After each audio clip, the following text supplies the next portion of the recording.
వేసవి ఆరంభంలోనే విద్యుత్ సంక్షోభం ముంచుకొచ్చింది. ఈ వేసవిలో విద్యుత్ డిమాండ్ 350 మిలియన్ యూనిట్లకు చేరుతుందని, తద్వారా 100 మిలియన్ యూనిట్ల లోటు ఏర్పడుతుందనే ఆందోళన వ్యక్తమవుతోంది.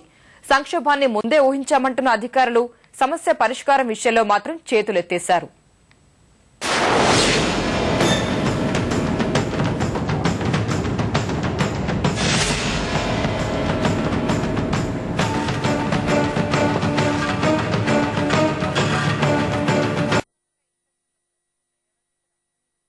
రాష్ట్రంలో విద్యుత్ కోతలు మరింత పెరగనున్నాయి.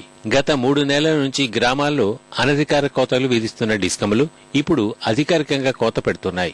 రబీకి 4 గంటలు కూడా కరెంట్ ఇచ్చే పరిస్థితి ఉండదని 6 నెలల క్రితమే ప్రభుత్వానికి నివేదించిన అధికారులు ఆ మేరకే కోతలతో వాతలేస్తున్నారు. దీనివల్ల కూరగాయలు, వరి దిగుబడులపై తీవ్ర ప్రభావం పడుతోంది. విద్యుత్ డిమాండ్ పెరుగుదలకు అనుగుణంగా అదే స్థాయిలో సరఫరా లోటు అధికమవుతోంది.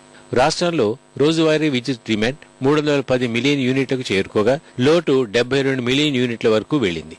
వచ్చే 4 నెలల్లో విద్యుత్ లోటు ముందస్తు అంచనాలను ట్రాన్స్కో సిద్ధం చేసింది.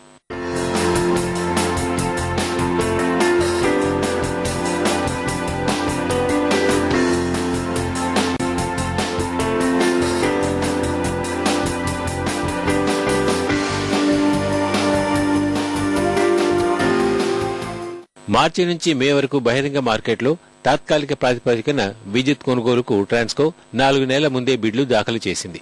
రోజు 2600 మెగావాట్ల విద్యుత్ కొనుగోలుకు సిద్దమైన కేవలం 1250 మెగావాట్ల విద్యుత్ మాత్రమే లభించింది. వేసవి డిమాండ్లో కనీసం సగం కూడా దొరకపోవడంతో మరిన్ని ఇబ్బందులు తప్పవంటున్నారు ట్రాన్స్కో అధికారులు. ఇంధన కొరతే ఇందుకు కారణం అంటున్నారు. నేటి విద్యుత్ సమస్యకు ముఖ్య కారణం ఇంధన కొరత. గ్యాస్ గానీ కొంతవరకు బొగ్గు కావచ్చు, లేకపోతే ముఖ్యంగా జలవనరులు లేకపోవటం వల్ల మనకు ఈ పరిస్థితి ఏర్పడింది. మనకు వాస్తవంగా 16,300 మెగావాట్ల విద్యుత్ స్థాపిత శక్తి గల ప్రాజెక్టులు మనకు ఉన్నాయి. అయితే ఇందులో మనం 10,500 మెగావాట్లు మాత్రమే మనం ఉత్పత్తి చేసుకుంటున్నాం. అంటే దాదాపు 3,000 మెగావాట్లు మనకు లోటు ఏర్పడింది.